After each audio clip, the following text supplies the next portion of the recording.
बुद्ध ने कहा, भाग्य के भरोसे बैठने वालों, पुरुषार्थ करो। जीवन में भाग्य का महत्व है, लेकिन भाग्य के भरोसे बैठकर अपने अमूल्य समय को बर्बाद मत करो, क्योंकि पुरुषार्थ करने से तो भाग्य की रेखाएं बदल जाती है। भाग्य क्या है? आज किया गया कर्म ही तुम्हारा भाग्य बनता है। कर्म के द्वारा जो बीज बोओगे, फसल भी उसी की मिलेगी। जैसा कर्म तुम आज करोगे, वैसा ही तुम्हारा भविष्य होगा। सौभाग्य और दुर्भाग्य तुम्हारे ही हाथ में है। कर्म की प्रधानता को समझना होगा कि जैसा कर्म होगा वैसा ही फल मिलेगा।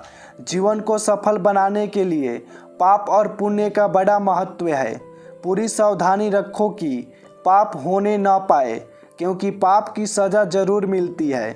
यह जीवन पिछले पापों से छुटकारा पाने के लिए और दूसरे नए पापों से बचने के लिए मिला है। और कोशिश करो हमसे पुण्य कर्म हो। तुम अपने जीवन को धर्म के मार्ग पर चलाओ। तुम्हारे किए हुए पुण्य से धर्म को शक्ति मिलती है। यह मानव का जीवन बड़े काम का है। इसे सावधानी पूर्वक जीना चाहिए। अगर तुम गलतियां करोगे तो आगे चलकर पशु पक्षियों वाले कपड़े पहनने पड़ेंगे। संसार के नश्वर पदार्थों की इच्छा मत करना, क्योंकि इच्छा का फल बहुत दुख देता है। अच्छे अच्छे कर्म करो। उस कर्मों को करके अहंकार मत करना। अहंकार के मार्ग में अंधेरा होता है और अंधेरे में ठोकरें लगती हैं। संसार दुखालय है, अर्थात दुखों से भरा हुआ है। संसार से प्रेम मत करना, बल्कि अपने मन से पापों को बाहर निकालो और सदा सावधान रहो कि कोई पाप ना हो पाए। मनुष्य का जीवन मिला है तो इसको सावधानी पूर्वक व्यतीत करना। अपने जीवन में आलस्य को आने मत देना, क्योंकि यह जीवन बहुत अनमोल है। पशुओं से पूछो कि मनुष्य जीवन का क्या महत्व है। पशुओं के जीवन में तो लेश मात्र भी सुख नहीं है। वे सोचते हैं कि हम कब मनुष्य बनेंगे, सर्दी में रजाई और गर्मी में पंखा होगा, कब हम परोपकार करके अपना जीवन सफल बनाएंगे। जो मनुष्य है वे अपनी मानवता को संभाल कर रख नहीं पा रहे हैं, बल्कि संसार के सुखों की अंधी दौड़ में दौड़ रहे हैं। वे नहीं जान पा रहे हैं कि हमारी मृत्यु हमारे पीछे पीछे आ रही है। मानव जीवन पाया है, बहुत अच्छी बात है। अच्छे अच्छे कर्म करो ताकि मन पवित्र हो जाए, क्योंकि पवित्र मन ही आत्मा को पा सकता है। अपने मन को शरीर में ही फंसाकर मत रखो, क्योंकि शरीर आज है, कल रहेगा या नहीं यह किसी को भी मालूम नहीं है। शरीर आज नहीं तो कल मिटेगा, किंतु आत्मा सदा अमर है। शरीर की आयु कुछ वर्षों की है, परंतु आत्मा अनंत है। वह तीनों कालों में है। आत्मा पहले भी था, अब भी है और बाद में भी रहेगा। वह शाश्वत है, सनातन है, सूक्ष्म से भी सूक्ष्म है। संसार की सारी शक्तियाँ उसी से सत्ता पाती है। तुम मनुष्य बने हो, विचार करो कि तुम कौन हो। जब तक यह समझ में नहीं आएगा कि तुम कौन हो, तब तक तुम भटकते रहोगे। जब तक तुम अपनी भूल में सुधार नहीं करोगे, तब तक तुम शांति को प्राप्त नहीं कर सकते। शांति को पाना है तो मन को पवित्र करके आत्मा का अनुभव कर लो। आत्मा में ही अनंत विश्राम है।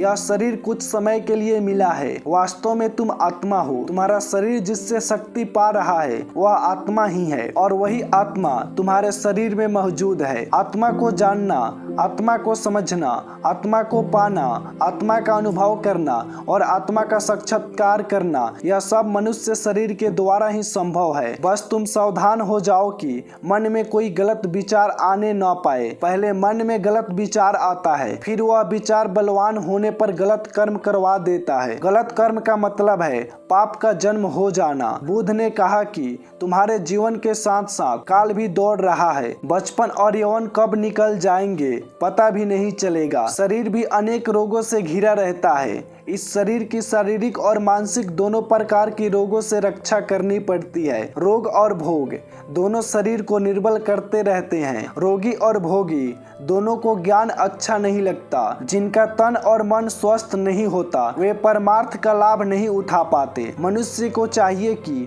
वह अपनी आयु रूपी संपदा का पूरा पूरा लाभ उठाए। अगर मनुष्य चाहे तो अपने जीवन में अच्छे अच्छे कर्म करके श्रेष्ठ प्रगति कर सकता है। जीवन में संयम को धारण करे, व्यर्थ की कामनाओं का त्याग करे, ज्ञान का दीपक जलाकर कामनाओं का विसर्जन करे, क्रोध को आग समझकर उससे सदा दूर रहना चाहिए। सदा ज्ञान गंगा का संग करो, क्योंकि शुभ विचार ही समस्त समस्याओं का समाधान है। बुद्ध ने कहा कि अपने जीवन से सदा लोभ को दूर रखो, क्योंकि तुम्हारे बूढ़े होने पर भी लोभ बूढ़ा नहीं हो पाता और लोभ सदा भूखा ही रहता है, उसका पेट कभी भी नहीं भर पाता। अगर लोभ की वासना प्रबल है तो वह दूसरे जन्म में भी पीछा नहीं छोड़ती। जिस मनुष्य को लोभ अपने बस में कर लेता है उसका ज्ञान वह चुरा लेता है। लोभ को शांत करना है तो संतोष की शरण में जाना होगा। मोह के आकर्षण में मत आना, क्योंकि मोह से तुम्हारा मन बंध जाएगा और बंधा हुआ मन तुमको बहुत दुख देगा। मन के दुख का कारण है अज्ञान। मन में अगर अज्ञान है तो दुखों से कभी भी छुटकारा नहीं हो सकेगा। बस एक समयक ज्ञान ही है जो तुमको परम शांति और मोक्ष दे सकता है। बस एक समयक ज्ञान ही है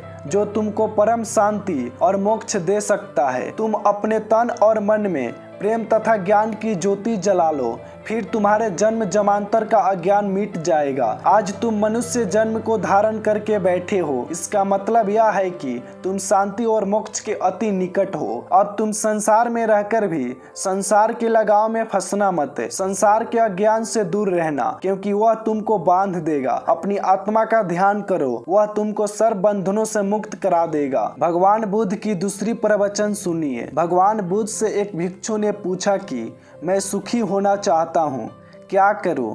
बुद्ध ने कहा कि तुम अपने मन से भोगों को निकाल दो। भोगों का लगाव तुम्हें सुखी होने नहीं देगा। भोगों से मित्रता मत करो, उनकी मित्रता तुमको नरक की ओर ले जाएगी। संसार के भोग चोर के समान है, ये चोर तुम्हारी आयु को धीरे धीरे नष्ट करते रहेंगे। अपने मन से स्वार्थ की भावना को बिल्कुल निकाल दो। ऐसा करने से तुम्हारे मन में सम्यक ज्ञान उत्पन्न होगा। उस ज्ञान के सहारे तुम धीरे धीरे वैराग्य को प्राप्त कर लोगे। वैराग्य सर्व सुखों का खजाना है।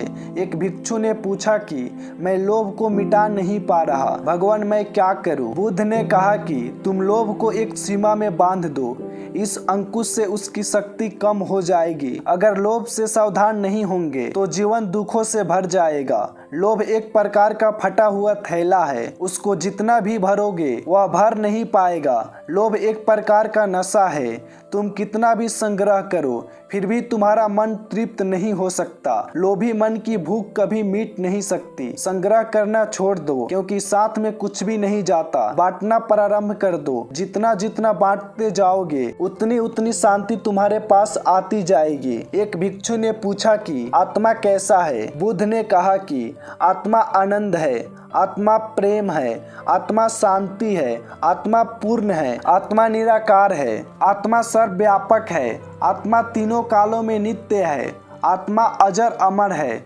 आत्मा अद्वितीय है, आत्मा पुरातन है, अर्थात पुराने से भी पुराना होते हुए नए से भी नया है। आत्मा स्त्री पुरुष और पशु पक्षी आदि सब जीवों में समाया हुआ है। वह सबका चेतन और सबका साक्षी है। आत्मा सबका दृष्टा है। आत्मा सब जीवों में विद्यमान है।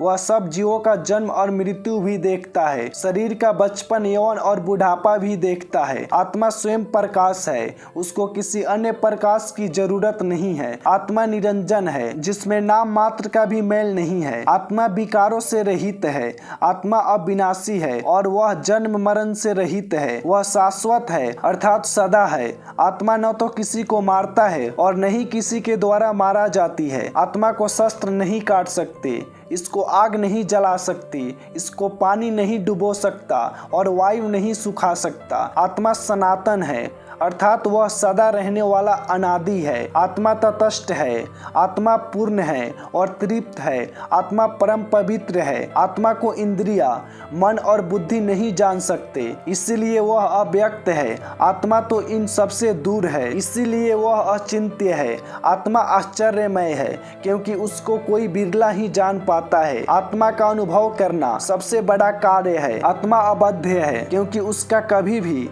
किसी भी साधन से कोई भी नाश नहीं कर सकता। आत्मा सदा भरपूर और पूर्ण है। उसका जो अनुभव कर लेता है वह आनंद को प्राप्त कर लेता है।